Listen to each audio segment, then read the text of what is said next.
Welcome to day 6 of the CRaFTi Advent series.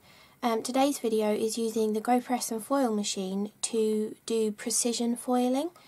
Obviously I did this as a sped up video a while ago, about a year ago I think, but I thought it would be a good one to do a voiceover on because, you know, some people can't follow along just from the images, so I thought maybe if I gave some explanation it might help a few more people. This is using a note of thanks and this frame hot foil die. They're both from CRaFTi. They're their original designs. I'm not sure if they're still available anymore, but if they are I will link them below.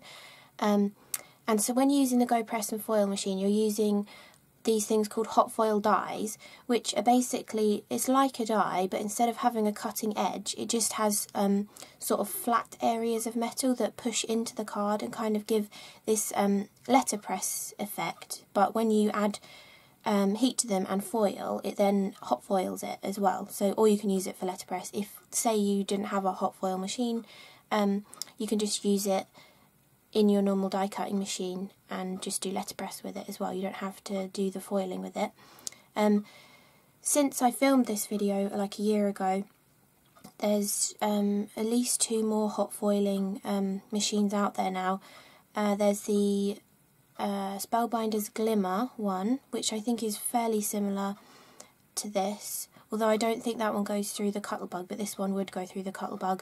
And then there's the Crafter's Companion one. I haven't really looked into that one much, but yeah, they're just 2 other alternatives that you can use too. So for the GoPress, you want to place your hot foil dies down onto the base mat with the design facing upwards, and to do this sort of precision foiling, you want to try and use the grids on the mat. Like, so take your piece of card to begin with, as you saw me a while ago in this video. You take your piece of card and sort of work out where you're going to place it on your mat, and then place your hot foil dies like within the area you want to place your card. As you can see here, I've placed it about 5mm away from the edge on those 2 sides, so I knew I was going to put it there. And the sandwich for this is, because you're just using the hot foil dies, you're using the basic sandwich. So you've got the hot foil dies, the pretty side up, then you put the foil on, pretty side down. Then you put your card on, obviously pretty side down as well, and then I've just used a piece of scrap paper just because my design is overhanging my piece of card and I don't want to get any hot foil on my clear top plate of the GoPress platform. And then you just close the platform, and once it's at temperature you can run it through the machine. Temperature wise, you press the button to turn it on. When it's solid red, it's on. Then you press the button again and it blinks red until it's at the right temperature, which then it goes green. You can stick to that just as it is, but later on I'll show you you don't have to stick to it. You just sort of, once you've done it a few times, you just kind of know how long you should leave it to get to the hot stage. I think some of the newer machines are better with their timings. But I just find it's more intuitive. Like here I am using the light system and I pressed it again to make it blink to get it to heat up to temperature. But you can kind of feel with your hand through the platform as well if you think it's hot enough too.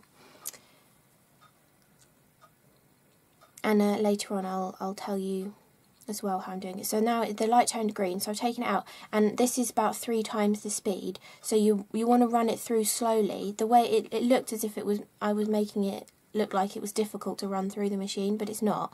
You would just want to run it really slowly through and then back again to make sure you get that really good transfer of the foil like I have on these 2 cards. And don't throw that waste away because you can use that too, I'll show you later on.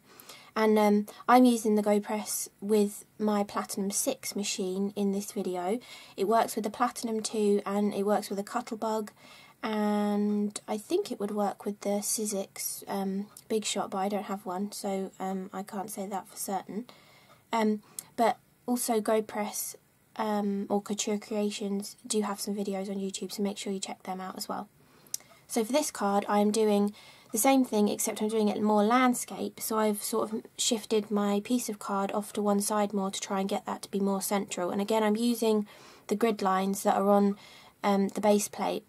You can't really see them in the video, but on that grey plate, it's kind of got a grid of, I think it's like 5mm, or maybe it's a centimetre on the grid, I can't remember.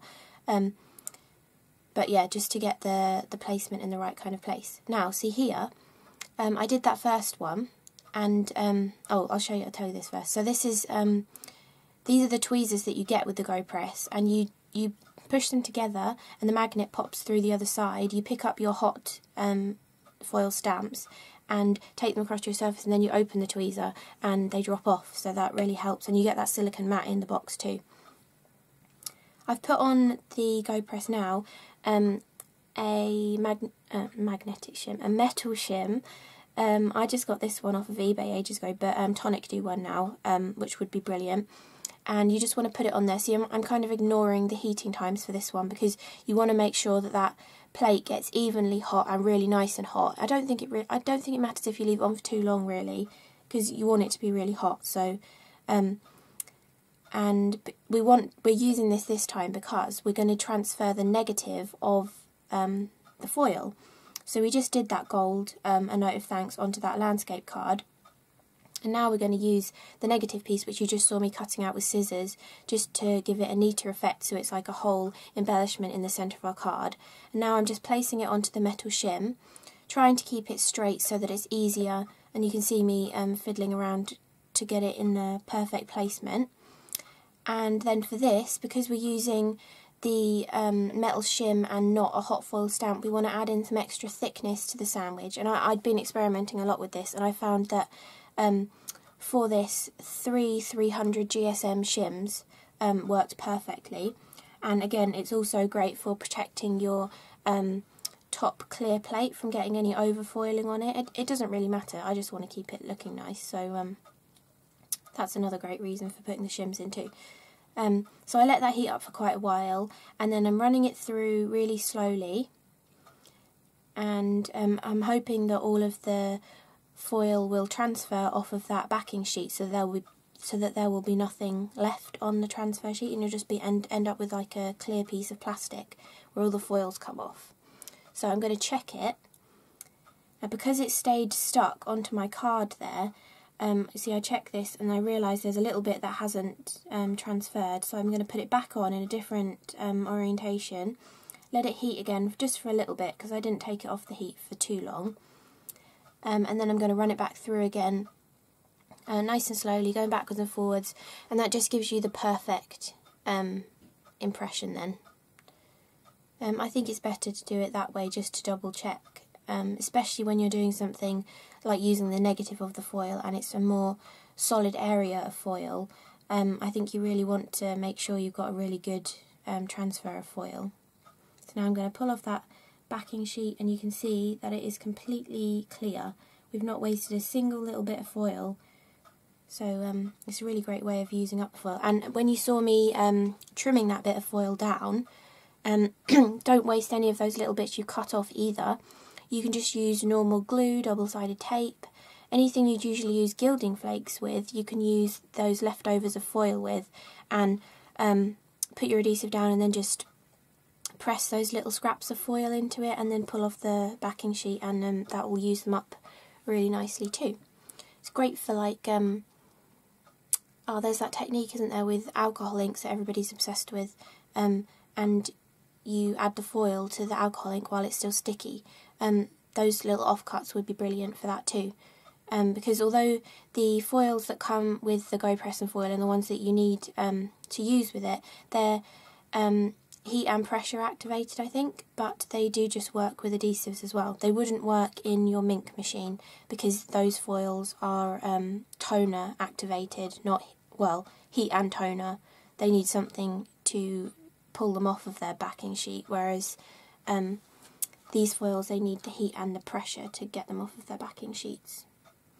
So now I've trimmed down my card blanks to my usual favourite size, which is about 10.5 by 13.5 centimetres, and I'm pretty sure I had previously, before foiling, die cut all of those background panels with my favourite stitched rectangle die, which is 4 by 5.25 inches, and I'm just adding double-sided tape to all 4 edges and diagonally across the middle. That's just my preferred way of doing it. and then I use scissors to pull the backing paper off, and then I'm just going to add a little bit of glue maybe, no, not adding glue this time, and I'm just going to place them onto the cards. And if you're curious about these backgrounds too, the one I just did that you can see in the top left corner and the blue version of that, there is a background building video. Obviously that was originally on my know-how channel, but I've decided to merge my 3 channels now, so it might already be up or it will appear soon on this channel, and it will be called background building. I think it's called layered background, and I think these 2 backgrounds are one of them too, or they might have been left over from a magazine commission, but that was using Distress Oxides to stamp a background. I can't remember if that was definitely a background building video, but if it wasn't, there's a similar one to it. So look out for that if you're interested in the backgrounds too. So that's my cards, all on their bases and stuck down perfectly with their perfectly positioned hot foiling.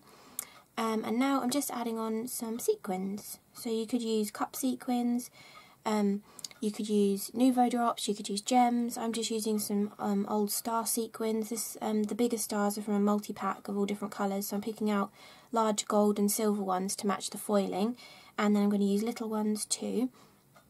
But if you didn't have any like star sequins or even hearts as well, in the same kind of colours that would go with your foil, because sometimes golds are all completely weird different colours, you could take a strip of foil, use the same metal shim on your Go Press and Foil machine, like we did to transfer the negative, and just foil a piece of card and then die cut it using dies that you have to create your little embellishments too.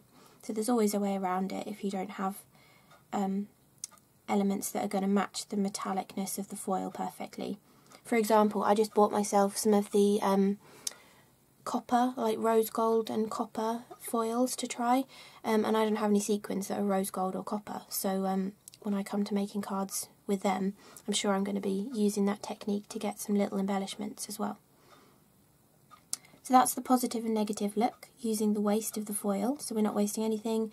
And these are the 2 silver ones. We could do the same with that foil, but obviously just make sure we place it a little bit off the card like we have done here, because otherwise, you know, the negative space is going to look a bit weird because we're missing a piece. So I hope you enjoyed this video. I hope it was useful for you to have like a narration over this one. It kind of makes it more of a tutorial now. And I hope you've been enjoying the CRaFTi Advent series. Tomorrow's one is another one with annotations on it rather than talking. So hope to see you again soon. Thank you for watching. Bye.